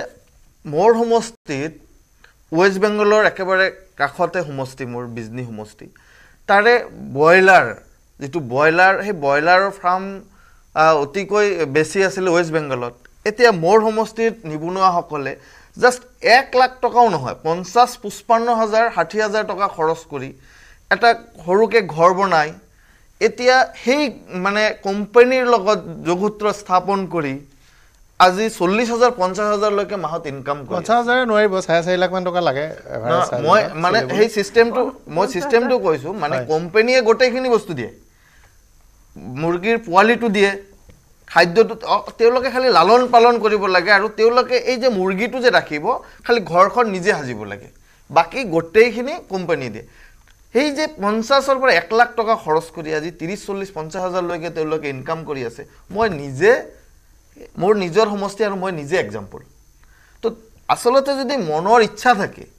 দৃঢ়তা থাকে সংকল্প যদি লয় তেতিয়া হলে 1 লাখ টকাৰো উদ্যোগ আৰম্ভ কৰিব পাৰে মই কলিকতাত গৈছো কলিকতা সৰু উদ্যোগবোৰ চাইছো তেওঁলোকে 40-50,000 আৰম্ভ কৰিছে আজি তেওঁলোকে কৰোৰপতি হৈছে মই কেদিনমান আগত মোৰ তাৰে নিৰ্বাচনৰ কাৰণে মোক দিছিলে কলিকতাৰ দায়িত্ব তেতিয়া মই কিছুমান ইণ্ডাষ্ট্ৰী মই ভিজিট কৰিছিলো চাইছিলো মানে আসলতে অসমক কেনেকৈ ইণ্ডাষ্ট্ৰী সৰু ইণ্ডাষ্ট্ৰীবোৰ গাঁৱে আনি দিব পাৰো সেই চিন্তাধাৰা ময়ো কৰিছিলো তেতিয়া মই চাইছিলো যে তেওঁলোকে 50-60,000 বা 1 লাখ টকাৰ মাজেৰে আৰম্ভ কৰি আজি 2 কোটি 3 কোটি 5 কোটি টকা লৈ আজি এনেকুৱা আছে তেওঁলোকে 24 ঘণ্টা নন ষ্টপ 5 লাখ টকাৰ আৰম্ভ কৰি এতিয়া 24 ঘণ্টা তোৰ মেচিনাৰী চলে আৰু 24 ঘণ্টা 4-5,000 মানুহে কাম কৰি আছে শিফট হৈছে এই এক্সপেৰিয়েন্সটো কিন্তু মই পশ্চিমবংগৰ পৰা পাইছো না তেনেকুৱা একেবাৰে অসমতো নহয় আমাৰ মুখ্যমন্ত্ৰী মই আপোনাৰ চলে মই আপোনাৰ চলে জনাত হয় আসলতে এই যে যেটো মানে মুখ্যমন্ত্ৰী ডাঙৰীয়া যেটো সপোন এই সপোনটো বাস্তৱ দিয়াৰ কাৰণে যেটো চেষ্টা কৰিছে আমি ভাবো যে অসমৰ সকলে ৰাজনৈতিকৰ উদ্ধত গৈ পেলাই সকলে সাপোৰ্ট কৰিব লাগে যুৱ প্ৰজন্মক কাৰণ চাকৰি বুলি ক'লে সিকিউৰিটি গাৰ্ড কৰিবলৈ অসমৰ হাজাৰো যুৱক বা হাজাৰো যুৱতী বিভিন্ন ষ্টেটত গৈছে কাম কৰিছে কিন্তু যদিও 50,000 ধন্যবাদ জনাইছো 20,000 টকা এটা ইনকাম কৰিব পাৰে তাতে 25,000 টকাতকে ঘৰত থাকি 20,000 টকা ইনকাম মই মানে স্বাৱলম্বী হ'ব পাৰিব আলোচনাটো দেখিছো আমি সকলোৱে না জনাব ভ্ৰমানঙৰে অসমৰ ব্যক্তিগত খণ্ড আটাইতকৈ পুৰণা মেনেজমেণ্ট স্কুলখনৰ স্বত্বাধিকাৰী তেওঁলোকে চলাই আছে আৰু আপুনি পঠাইছে অসম আন্দোলন কৰি থাকোঁতে মই স্বেচ্ছাসেৱক বাহিনী কৰিছিলোঁ আৰু স্বেচ্ছাসেৱক বাহিনীৰ প্ৰথম কথাটো আছিল যে আমি স্বাৱলম্বী হ'ব লাগিব আৰু সেইকাৰণে আমি আমাৰ পৰিয়ালৰ পৰা দোকান দিছিল আমি দোকানত বহিছিলোঁ সেইকাৰণে আমি কি কৰিছিলোঁ ছাত্ৰ সন্থাৰ তৰফৰ পৰা আমি অলপমান মানে ফাইনেন্সো কৰাইছিলোঁ এতিয়া কথাটো হৈছে কি মই যিমান দেখিছোঁ মোৰ ব্যক্তিগতভাৱে আৰু দুই এটা মই ষ্টাডিও কৰাইছোঁ আমাৰ মানে প্ৰজেক্ট ৰিপৰ্ট কৰিব লাগে ষ্টুডেণ্টবোৰে হয় ইয়াত মানে মেইন কথাটো হৈছে অসমত মানে কেইটামান কথা আমি সকলোৱে একমত যে এই আঁচনিখন ভাল হৈছে আদৰণি আমি জনাইছোঁ এতিয়া এই আঁচনিখনৰ ভৱিষ্যতে যাতে বেয়া নহয় তাৰ কাৰণে প্ৰিভেণ্টিভ মেজাৰ কি কি ল'ব লাগিব এই সম্পৰ্কত মই দুই এষাৰ কথা ক'বলৈ মানে সুযোগ ল'ব বিচাৰিছোঁ প্ৰথম কথাটো হ'ল যিমান ফাইনেন্স গভৰ্ণমেণ্টৰ পৰাই দিয়ক বা নিজাববীয়াকৈ ঘৰৰ পৰাই আনক তেওঁলোকৰ প্ৰথম হৈছে একাউণ্টিঙৰ কথাটোত তেওঁলোকৰ লেপছ হয় সেই ক'ৰ পইচা ক'ৰকৈ আহিছে কেনেকৈ গৈছে কি কৰিছে আৰু যিমান ক্ষুদ্ৰ দোকানী আছে দেখিব বেংকৰ জৰিয়তে তেওঁলোকে লেনদেন নকৰে বাৰু এতিয়া এই ক্ষেত্ৰত মিছ ইউজ অফ দি মানে ফাণ্ডিং যিখিনি ফাণ্ডিং হয় সেইখিনি যাতে মিছ ইউজ নহয় তাৰ কাৰণে চৰকাৰে কিন্তু এটা প্ৰথম ষ্টেপ এটা ল'ব লাগিব আৰু এওঁলোকক এইখিনি পইচাটো দিয়াৰ পিছত এওঁলোকৰ মানে দুটা ক্লাছ আছে কিছুমান হৈছে এক্সিষ্টিং আছে তেওঁলোকৰ আৰু কিছুমানক নতুনকৈ আৰম্ভ কৰিব দিয়া হৈছে কিন্তু বিশেষকৈ নতুনকৈ যিবিলাকক আৰম্ভ কৰিব দিয়া হৈছে তেওঁলোকক একাউণ্টিং সম্পৰ্কত যদি প্ৰপাৰ ট্ৰেইনিং নিদিয়ে দুই নম্বৰ কথাটো হ'ল প্ৰডাক্ট এটা কৰিব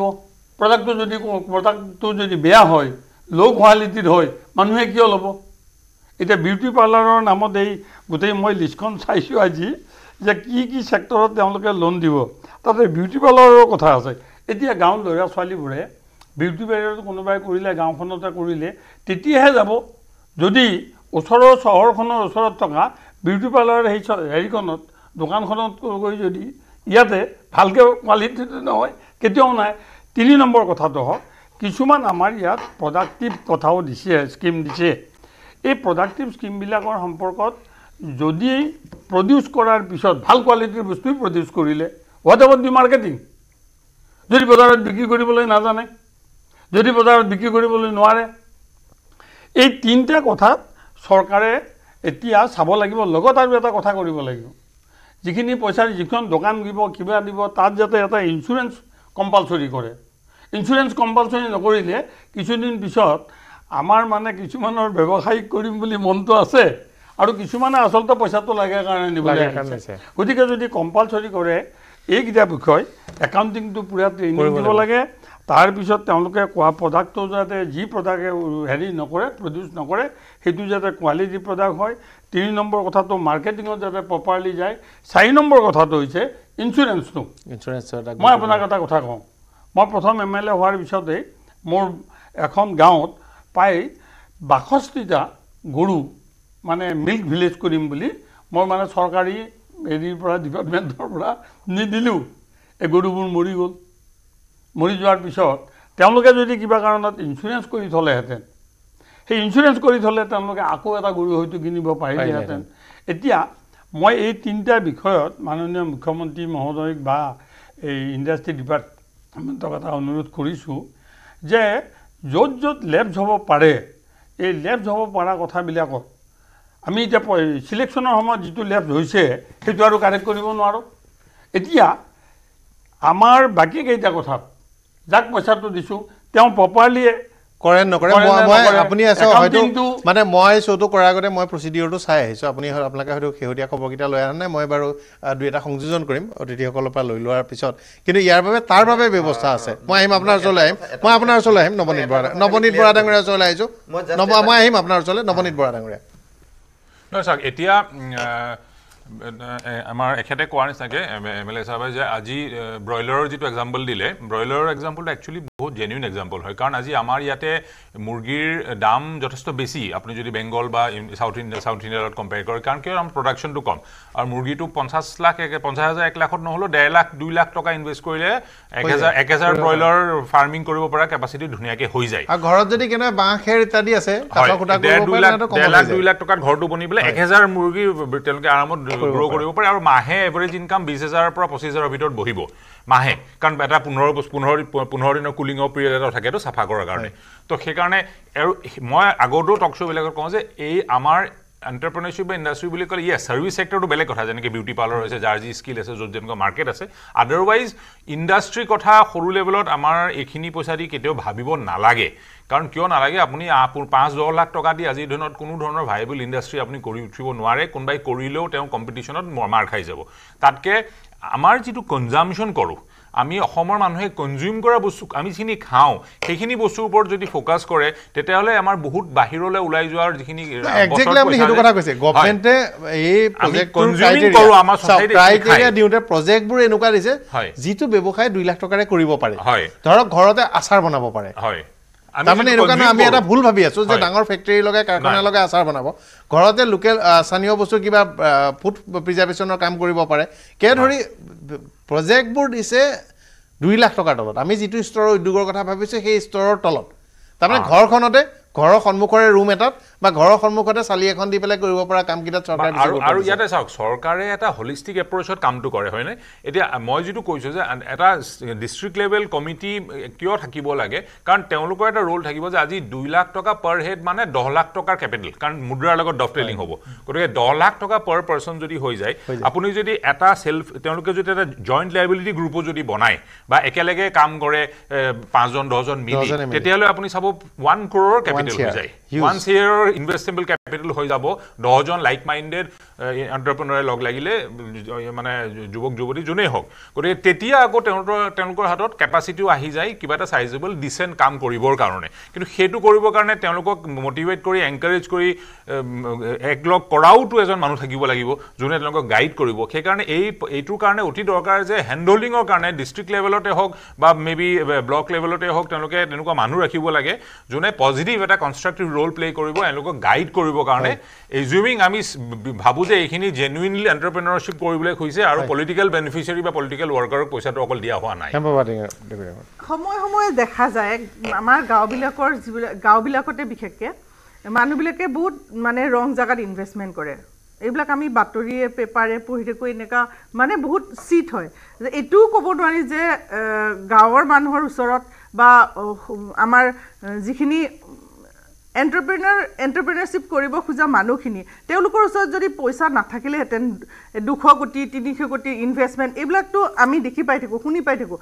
ক'ৰবাত গৈ পেলাই চিট ফাণ্ড বা ক'ৰবাত গৈ এই পইচাটো ড্ৰেইন আউট হৈ পেলাই গুচি যায় মুদ্ৰা লোনতেই কেতিয়াবা বা কিবা সৰু সুৰা ধৰণৰ লোন লৈ পেলাই সদায় কিন্তু কিস্তি মোৰ ঘৰত কামত অহা কাম কৰিব ডমেষ্টিক হেল্পাৰগৰাকীয়েও কিন্তু মুদ্ৰা লোনৰ কিস্তিটো একদম প্ৰপাৰলি মাৰি থাকে গতিকে ক'ৰবাত এইটো দেখা পোৱা যায় কিন্তু মই ভাবোঁ ইয়াত স্কিমৰহে বহুত লেক আছে মানে ক'ৰবাত আমি ডিছকানেক্ট হয় এই সৰু সৰু উদ্যোগবিলাকৰ আমি এতিয়া কৈছোঁ 1 লাখ টকাৰ আচাৰ বনোৱা আপুনি যদি DICতে কৰে যিমান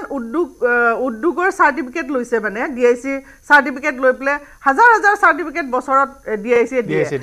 তাৰ ভিতৰত কিমানখন জীয়াই থাকে DICয়ে নিশ্চয়কৈ জানে আধাখিনিয়ে 6 মাহ এবছৰ নোহোৱাকৈ সেই এণ্টাৰপ্ৰেনাৰবিলাক তাতেই নোহোৱা হৈ যায় সেই বস্তুখিনি চবত আমি যে মোৰ যেতিয়া এণ্টাৰপ্ৰেনাৰ জাৰ্ণিত মই যেতিয়া গাঁৱে ভূঞে ডিষ্ট্ৰিক্টে যাওঁ তেতিয়া মই কিছুমান এনেকুৱা লগ পাওঁ তেওঁলোকে ইমান প্ৰডাকশ্যন কৰিছে সেই প্ৰডাকশ্যনটো বিকিবলৈ জাগা নাই বা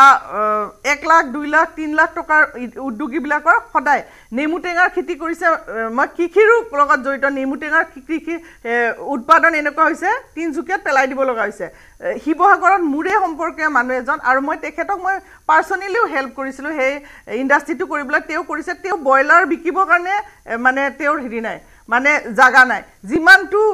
তেওঁ প্ৰফিট পাব লাগে সিমানটো নাই পোৱা কণী আমি কৈ থাকোঁ কিন্তু কণীৰ এখন বিৰাট ডাঙৰ মাৰ্কেট আছে ব্ৰইলাৰৰ এখন মাৰ্কেট আছে মাছৰ এখন মাৰ্কেট আছে সেই গোটেই মাৰ্কেটখনৰ যিখিনি ক্ষুদ্ৰ ব্যৱসায়ী যোনে 50,000 বা 1 লাখ টকা যদি এটা ডাঙৰ কোম্পানীৰ আণ্ডাৰত কোনোবাই সেই কোম্পানীটোক হেল্প কৰিবলৈ সেই কোম্পানীটোৰ মুনাফাৰ কাৰণে কাম কৰিছে সেইটো টোটেলি বেলেগ কথা যে এটা ব্ৰইলাৰ কোনোবা লাৰ্জ স্কেলৰ এজন ব্ৰইলাৰ কোনোবাই প্ৰডিউচ কৰি আছে দেশখনত আৰু তাৰে কোনোবা এজন এণ্টাৰপ্ৰেনাৰক বাছি লৈ 10টা এণ্টাৰপ্ৰেনাৰক অলপ পইচা দি পেলাই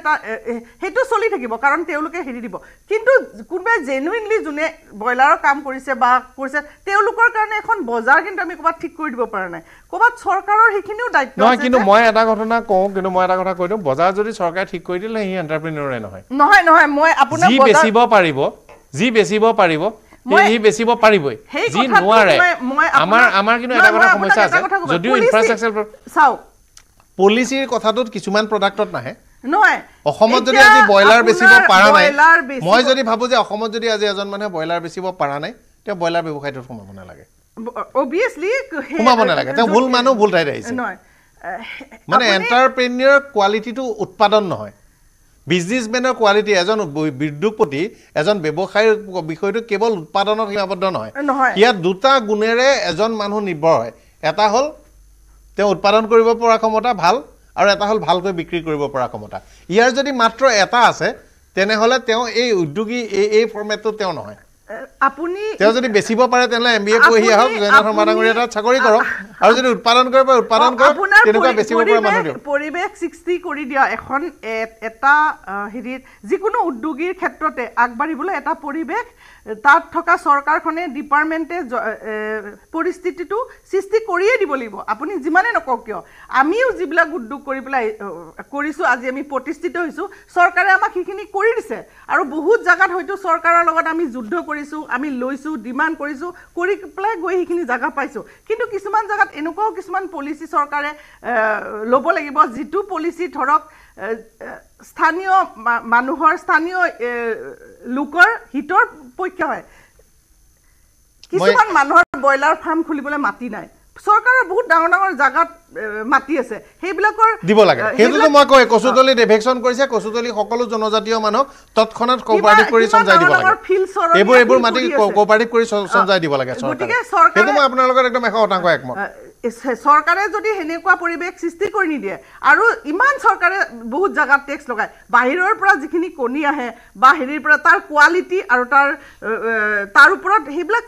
চেকৰ ব্যৱস্থা কৰিব লাগে বা তাৰ ওপৰত এটা এক্সট্ৰা কৰ লগাব পাৰে কণীৰ ওপৰতো কৰ লগাব নোৱাৰে কণী নিদিলে অসমত হাহাকাৰ অৱস্থা হৈ যাব কিছুমান প্ৰডাক্টত পাৰে কণীৰ ওপৰত নোৱাৰে মই কথা পাতিম এটা সময় বিৰতি লৈছোঁ বিৰতিৰ পিছত উভতি আহিম চৰ্চা অব্যাহত থাকিব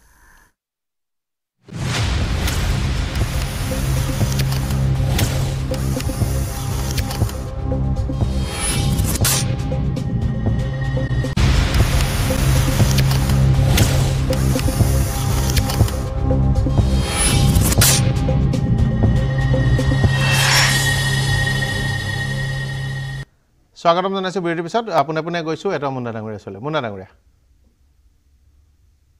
হয় মই ক'ব বিচাৰিছোঁ আমাৰ আত্মনিৰ্ভৰশীল অসমৰ এই কাৰ্যসূচীটো এই প্ৰগ্ৰামটো খুবেই ভাল কথা ইয়াত আমাৰ উদ্যোগীকৰণৰ বাতাবৰণ আৰু নৱপ্ৰজন্মক নিজৰ ভৰিত থিয় হোৱাৰ এটা সুযোগ প্ৰদান কৰা হৈছে বুলি ক'ব বিচৰা হৈছে কিন্তু মই ইয়াৰ লগত সংগতি থকা অন্য এটা দিশত ক'ব বিচাৰিম আজি আমাৰ 25,238 কিমান লোকক এই আঁচনিটোত চিলেক্ট কৰা হৈছে এতিয়া কথাটো হৈ গ'ল 27-28 লাখ আমাৰ নিবনুৱা আজি অসমত আছে বিশেষকৈ চাহ জনগোষ্ঠী অঞ্চলত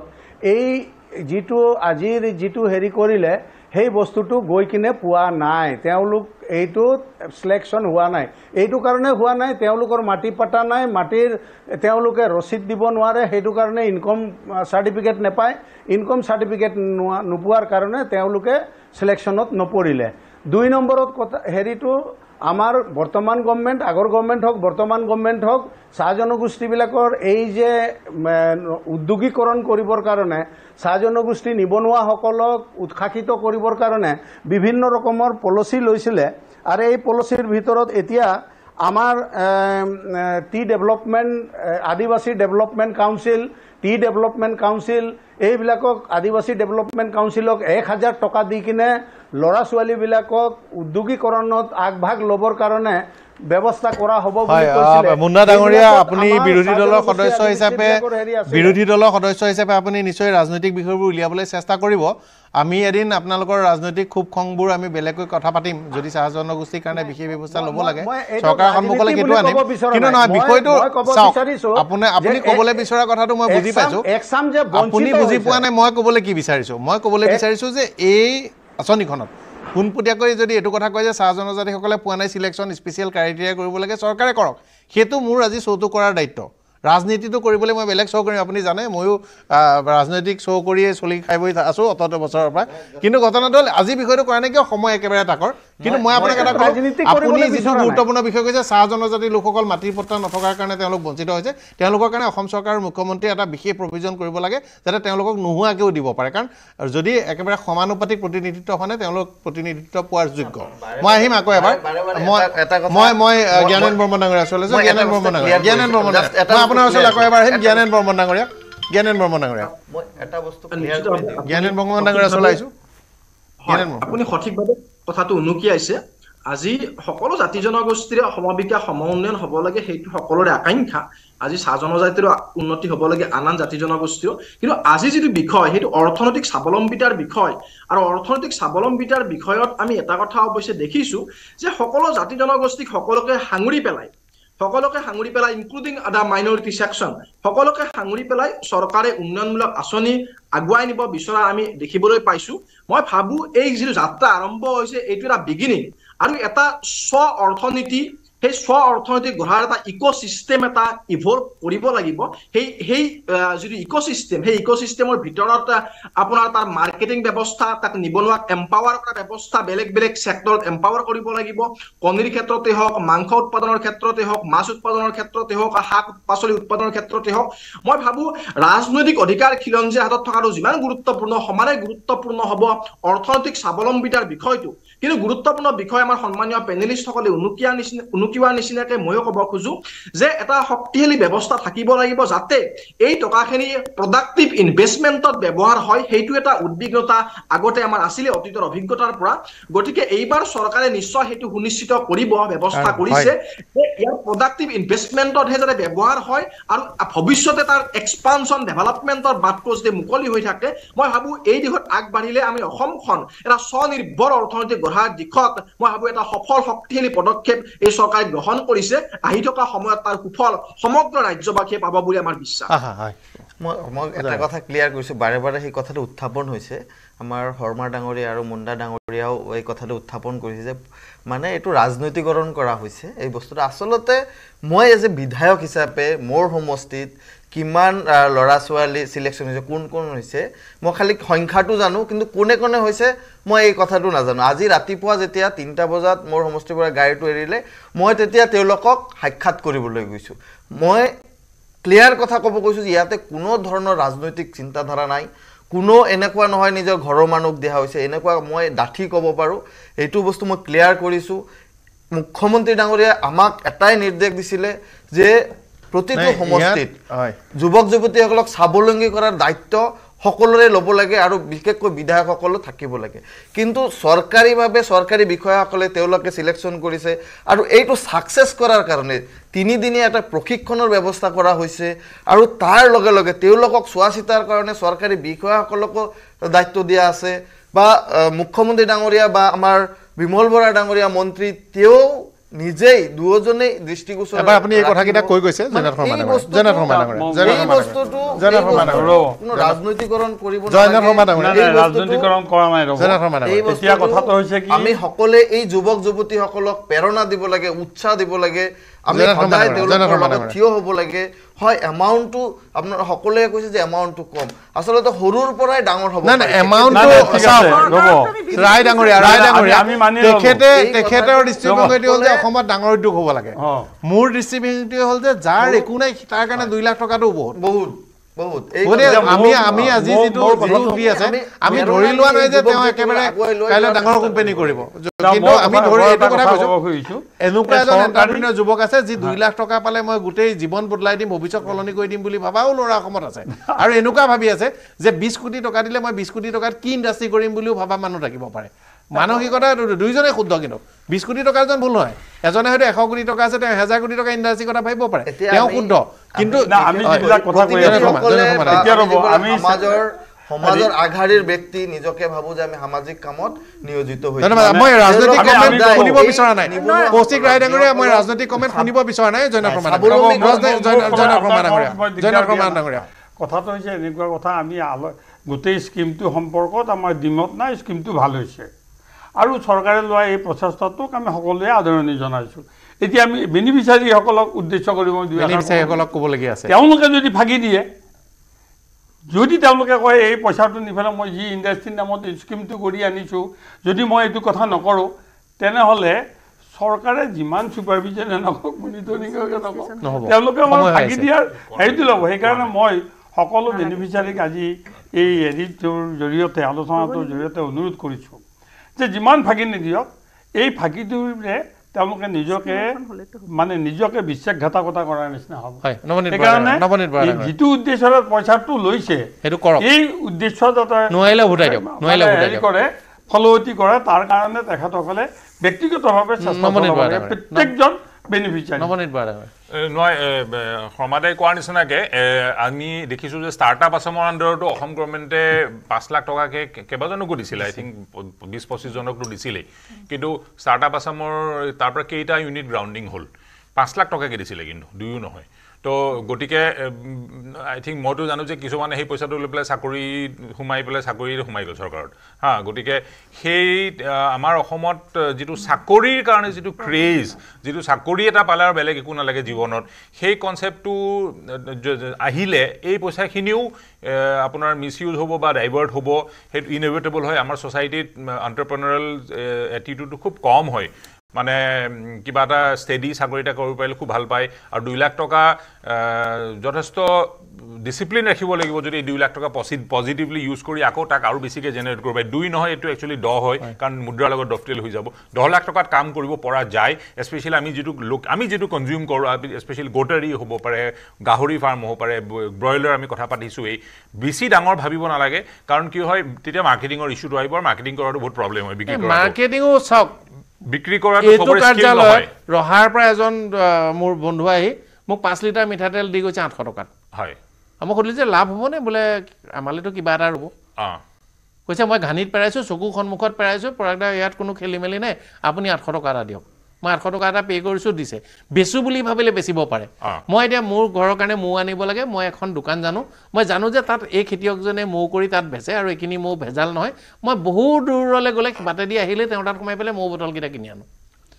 আনো মানুহে কিনিব ভাল বস্তু প্ৰডাক্ট কিনিব কিন্তু বেচিবও জানিব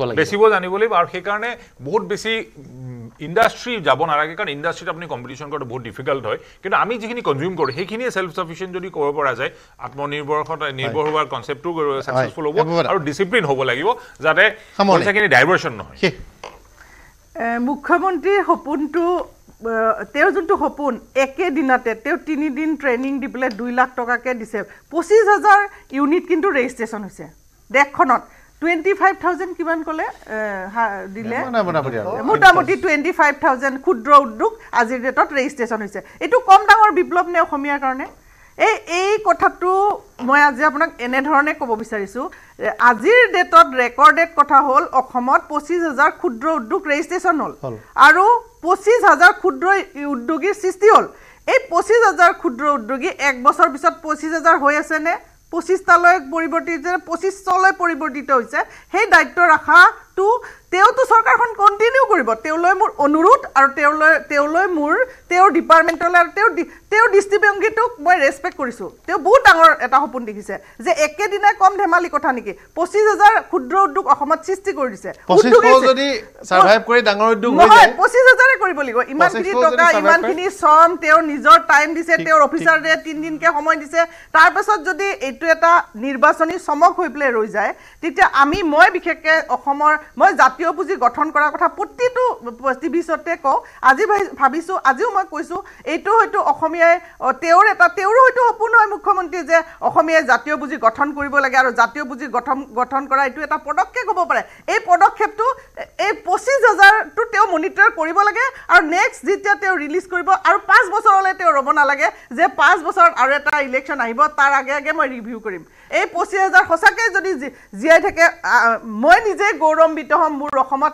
একেদিনতে 25,000 ক্ষুদ্ৰ উদ্যোগীৰ জন্ম হৈছে তাতকৈ ডাঙৰ কথা কি হ'ব পাৰে আপুনি কওকচোন এইটো এটা বহুত ডাঙৰ গৌৰৱৰ কথা আৰু এই গৌৰৱটো কিমান দূৰলৈকে তেওঁলোকে নিব পাৰে আৰু কিমান মানে এটাই মাত্ৰ আশা কৰিছোঁ যে পুঁজি ডাঙৰ কথা নহয় বিত্তীয় চৰিত্ৰ গঠন আটাইতকৈ ডাঙৰ কথা গতিকে বিত্তীয় চৰিত্ৰ গঠন থকা মানুহৰ ওচৰলৈ পুঁজি আহিব 1 নম্বৰ কথা ব্যৱসায়িকভাৱে যিটো কথা সকলোৱে মানে গতিকে বিত্তীয় চৰিত্ৰ কৰক আৰু বিত্তীয় চৰিত্ৰ কৰা এটা ডাঙৰ কথা হ'ল লিখিত হিচাপ নিকাচ আৰু বেংকৰ জৰিয়তে লেনদেন এই কথাটো অত্যন্ত গুৰুত্বপূৰ্ণ কথা আৰু যদি আপুনি ভাবিছে যে নকৰোঁ বা মই নোৱাৰিম বা বেচাৰ কোনো বুদ্ধি নাই তেনেহ'লে আজিয়ে চৰকাৰৰ ওচৰত চাৰেণ্ডাৰ কৰি দিয়ক কাৰণ এটা কথা কাৰোবাৰ কাৰণে 2 লাখ টকাটোলৈ ধেমালি হ'ব পাৰে এইখন অসমত 2,000 টকাৰ কাৰণে মাৰ্ডাৰ হৈ যায় এইখন অসমত 500 টকা 200 টকাৰ কাৰণে মানুহে খাবলৈ নাপাই পেলাই কষ্টত থাকে গতিকে চৰকাৰী ধন বুলি নষ্ট নকৰিব এইখন অসমত কিন্তু যি পাইছে তেওঁ অপব্যৱহাৰ কৰাতকৈ পাবলগীয়া হাজাৰ হাজাৰ লাখ লাখ ল'ৰা কিন্তু শাৰীত ৰৈ আছে গতিকে অপব্যৱহাৰ কোনেও নকৰিব কাৰণ লাখ লাখ লোক লাখ লাখ ল'ৰা ছোৱালীক 27 লাখ নিবনুৱা আছে 25,000 পাইছে মানে কিমানজনক বঞ্চনা কৰি আপুনি পাইছে এই কথাটো চাব আৰু সৰ্বশেষ ঘটনাটো হ'ল যদি বেচিব নাজানে তেনে বেপাৰ নকৰিব আৰু বেচিবৰ কাৰণে আপুনি নিজৰ ভৰিৰে বিক্ৰী কৰিব চৰকাৰী আঁচনিৰ অধীনত বিক্ৰী কৰিম বুলি নাভাবিব যদি বেচিব জানে বেপাৰ কৰক যদি বেচিব নোৱাৰে বেপাৰ নকৰিব উৎপাদনৰ লগত উদ্যোগীৰ এটা চৰিত্ৰ হ'ব লাগিব তে তেওঁ বেচিবও জানিব লাগিব অকল উৎপাদন কৰি থাকিলে নহ'ব সেইটো এটা গুৰুত্বপূৰ্ণ কথা আশা কৰিছোঁ চৰকাৰে মই জানো যে চৰকাৰে তেওঁলোকক হিচাপ নিকাচ কেনেকৈ কৰিব তাৰ এখন বহি প্ৰিণ্ট কৰি দিব কেনেকৈ খাতা লেজাৰ মেইনটেইন কৰিব কেছ ক্ৰেডিট আৰু ডেইলি ট্ৰানজেকশ্যনৰ তাৰ আৰু এখন বহি তেনেকুৱা ডিজাইন ট্ৰেইনিং দিব মই কোৰ্চ মেটেৰিয়েলখিনি চৌলৈ অহাৰ আগে আগে সুধি লৈছোঁ গতিকে কামখিনি কৰিছে চৰকাৰে মনিটৰিং কৰিব 1 লাখ টকাৰে ব্যৱহাৰ নকৰিলে পিছৰ 1 লাখ টকাটো মুকলি কৰি নিদিয়ে গতিকে ইউটিলাইজেশ্যন চাৰ্টিফিকেট চৰকাৰ অফিচাৰে দিব বিষয়াসকলৰ ওপৰত ভৰসাৰ লগে লগে চৰকাৰে মেণ্টৰিং দিবলৈ বিচাৰিছে মই যে মেণ্টৰিং আপোনালোকে ভাল দিয়ক অসমত খুব ডাঙৰ ডাঙৰ ব্যৱসায় কৰা ডাঙৰ ডাঙৰ তেনেকুৱা মেণ্টৰিং কৰিব পৰা মানুহ আছে এখন ষ্টেট লেভেলৰ মেণ্টৰিং কমিটিও কৰক ডিষ্ট্ৰিক্ট লেভেলো কৰক আৰু সৰ্বশেষ যিটো কথা আটাইতকৈ সকলোৰে ওপৰত নিৰ্ভৰ হ'ব যে আপোনালোকৰ কাৰণে 2 লাখ টকাটো মাত্ৰ এটা খোজ কিন্তু 5 লাখ টকা দি যদি বাংগালোৰত ইমান বিশাল বিশাল ষ্টাৰ্টআপ হ'ব পাৰে 2 লাখ টকাৰ লগত আৰু পইচা পাব পৰা বহুত অৱস্থা আছে একো নহ'লে আপোনাৰ মাটি এটুকুৰা থাকিলে চাহ বাগানৰ মানুহখিনি হয়তো নাপাব তেওঁলোকৰ কাৰণে বিশেষ ব্যৱস্থা ল'ব লাগিব আছেও ব্যৱস্থা 3 লাখ টকা পৰ্যন্ত কেচিচি ল'ব পাৰে 8 লাখ টকা পৰ্যন্ত মুদ্ৰা লোন ল'ব পাৰে তাৰ ওপৰত যি আমি কৈছিলোঁ যে ডিআইচিৰ লোন ইণ্ডাষ্ট্ৰিৰ লোন আছে এগ্ৰিকালচাৰ ফিচাৰী ছেক্টৰ চবতে আছে আৰু ভাৰত চৰকাৰে অসমত খাদ্য সংসাধনত গুৰুত্ব দিছে ফুড প্ৰচেছিং ভৱিষ্যতলৈ এটা গেম চেঞ্জিং আমাৰ পৰা ব্যৱসায় হ'ব পাৰে সেইটোও যাতে কৰে আৰু এইকেইটা কাম কৰিবলৈ সকলোৱে অনুৰোধ কৰে আৰু বেপাৰ কৰোঁতে ব্যৱসায় কৰোঁতে মই সদায় এটা কথা মানে মই নিজে ভাবোঁ যে কেছ ষ্টাডি হিচাপে কেৰেলাৰ নিচিনা হ'ব পাৰে কেৰেলাত নাৰিকল বেচে নাৰিকলৰ খোলা বেচে নাৰিকলৰ পানী বেচে নাৰিকলৰ ঠাৰিবোৰেৰে ঝাৰু ইত্যাদি বনাই বেচে নাৰিকলৰ পাতটোৰে বিচনীৰ পৰা আৰম্ভ কৰি ডেকৰেটিভ বস্তু বেচে নাৰিকলৰ আহেৰে তেওঁলোকে ৰছী বনায় ৰছীৰ ঘুগুলাটো কোকোপিট বুলি দেশজুৰি বেচে আৰু কেৰেলাখনত কেৱল নাৰিকলৰ এই চেইনটোত 6টা নেশ্যনেল কোম্পানী আছে আৰু প্ৰায় 250 কোম্পানী তাত ৰেজিষ্টাৰ হৈ আছে ডাঙৰ কোম্পানী লো এণ্ড মিডিয়াম অৰ্থাৎ এটা নাৰিকল আমি অসম নাৰিকলৰ 5th লাৰ্জেষ্ট প্ৰডিউচাৰ আছিলোঁ আমি সকাম নিকাম খাই জয় হৰি কৰি থাকোঁতে আমাৰ নাৰিকল শেষ হৈ গৈছে এতিয়া নেমু টেঙাৰ কথা কৈছে নেমু টেঙা পেলাই দিয়ে পৃথিৱীৰ ভিতৰতে ভাল টেঙাৰ উৎপাদক হ'ল অসম আমাৰ সমান ভাল টেঙা পৃথিৱীত কোনো উৎপাদন কৰিব নোৱাৰে অসমৰ টেঙাৰে বিশ্ববিখ্যাত 2টা কোম্পানী আপোনালোকে জানে বেভাৰেজ কোম্পানী 2টা কোম্পানীকে ধৰি পশ্চিমবংগৰ বহু কোম্পানীয়ে নেমু পানী এই 2 ফুট নেমু পানী 20 টকাত বিক্ৰী কৰি আছে আমি কৰা নাই আমাৰ ইয়াত অসমৰ সাংঘাতিক ৰঙালাও উৎপাদন হৈছে আমাৰ ৰঙালাও নি এই চচ ইত্যাদি বনাবলৈ কোম্পানীবোৰে কৰি আছে কোনো মানুহে আমাৰ ইয়াত কৰা নাই আমাৰ যিমানবোৰ ফল আছে সেই ফলবোৰ আমি খাদ্য সংসাধন কৰি জাম জেলি ইত্যাদি ডাঙৰ কোম্পানী কৰিব পৰা নাই সেইবোৰ বস্তু আপোনাৰ ঘৰৰ পদূলিৰ পৰা কিনি নিবলৈ আহিব গতিকে অনুৰোধ থাকিল যে বিজনেছ জানিব লাগিব কেৰেলাৰ মানুহে নাৰিকলৰ গছ আঁহ শিপা বাকলি ছাল পাত ডাল একো বেচা নাই আৰু ডাঙৰ ডাঙৰ কোম্পানী আপুনি আজি মনত পেলাওক নাৰিকল তেলৰ আটাইতকৈ ডাঙৰ কোম্পানীকেইটা কেৰেলাৰ সকলোৱে নিজৰ বস্তু বিক্ৰী কৰিব শিকিছে বিক্ৰী কৰিবলৈ শিকক আৰু যদি বিক্ৰী কৰিব নেবেচাৰে 2টা গুণ যদি আপোনাৰ নাই তেনেহ'লে উদ্যোগ বাণিজ্যলৈ নাহিবা আশা কৰিছোঁ মানসিকতা এটা থাকিব লাগিব আৰু ধন্যবাদ জনাইছোঁ আকৌ এবাৰ অনুষ্ঠান কৰিব আজি সময় হ'ল বিদায় লৈছোঁ।